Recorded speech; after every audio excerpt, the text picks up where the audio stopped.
All right. What's up, everyone? Anish here.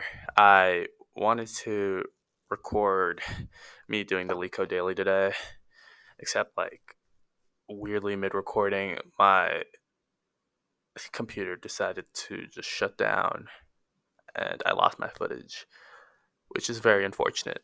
However, I do have the recordings of me explaining my thought process, and more than anything, I just want to walk through the problem and show you how I did it.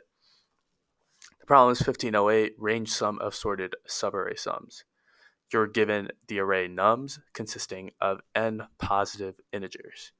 You computed the sum of all non-empty continuous subarrays from the array and then sorted them in non-decreasing order, creating a new array of n times n plus 1 over 2 numbers.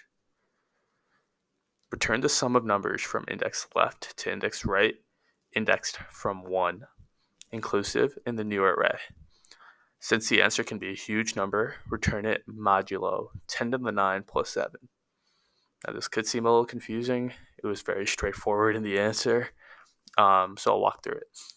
First off, I'll explain the example to make the problem make more sense. Assuming we have the numbers 1, 2, 3, and 4, we have n equals 4, which is the number of numbers in nums, and we have our left index to be 1, our right index to be 5. Remember, these are 1 indexed, so this means this is the first element of our resulting array, and this is the fifth element. Our output would be 13. Initially, all subarray sums are 1, 3, 6, 10, 2, 5, 9, 3, 7, 4. After sorting them in non-decreasing order, we have a new array of them sorted. And then finally, the sum of numbers from index left, which is 1, to right 5, which is the number 4, would be 13. Let me head on over to my little iPad to better explain what the question is asking and also how we go about solving it. All right.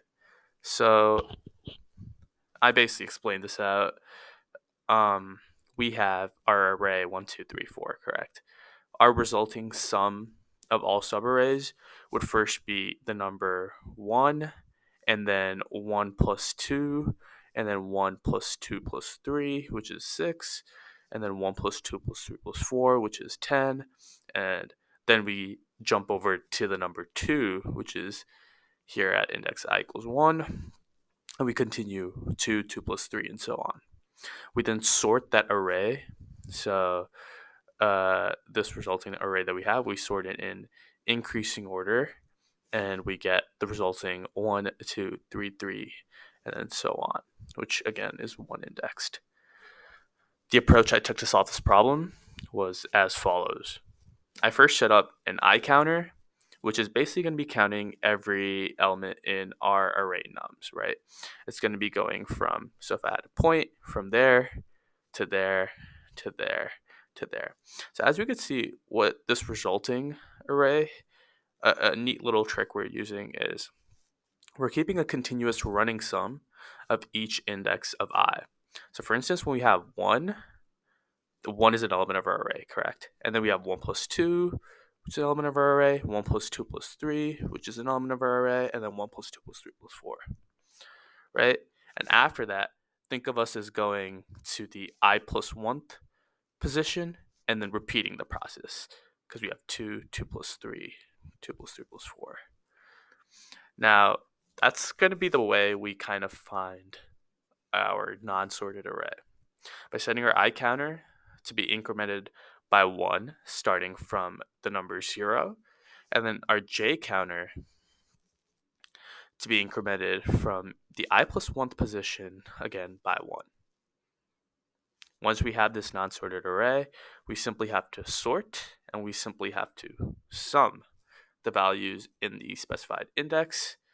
And finally, we have to return our answer in modulo 10 to the 9th plus 7 form, just because that's what they like. Apparently, this is the closest thing for a huge number to it's basically its nearest prime number, and it's a nice neat little way of returning an answer.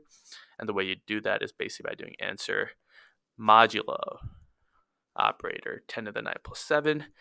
And since we could get a decimal answer, we just cast it to int. All right, sweet. So that's our whole problem. That's how we're going to solve it. If we get to the code here, again, I would have typed this back from scratch, but it was I just typed it out in the moment, and it's unfortunate that I couldn't have the recording saved. I initialized a new res, which is going to be like our result array, which is an empty array, and our out, which is going to be the output that we're going to return to the user, like in this case 13, for example, 1. For I in range n, which is basically every element in nums, I initialize a running sum to first be 0. And then I have a nested for loop for j in range I to n, where the sum, the running sum, is just plus equals with the nums of j. So initially I would be set to 0, so we'd sum 1, and then we'd append 1 to our resulting array. And then we go back. Our sum would now be 1 plus 2, 3, and then we append that to the resulting array.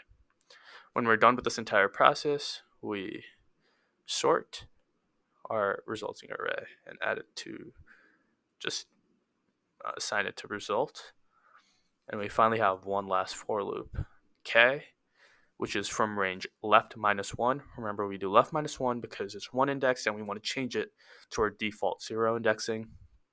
To our right, which we don't do minus 1 for because the right index is usually never included in our for loop. It cuts out of our for loop when our right is hit. And we maintain a running sum of all those values. And finally, for the output, we do output modulo 1e to the 9 plus 7, which is basically 10 to the 9 plus 7. And we cast it to type int. And all these test cases should pass. Funnily enough, when you don't do the typecast, everything but one test case passes. So they really just wanted you to do this for one specific test case.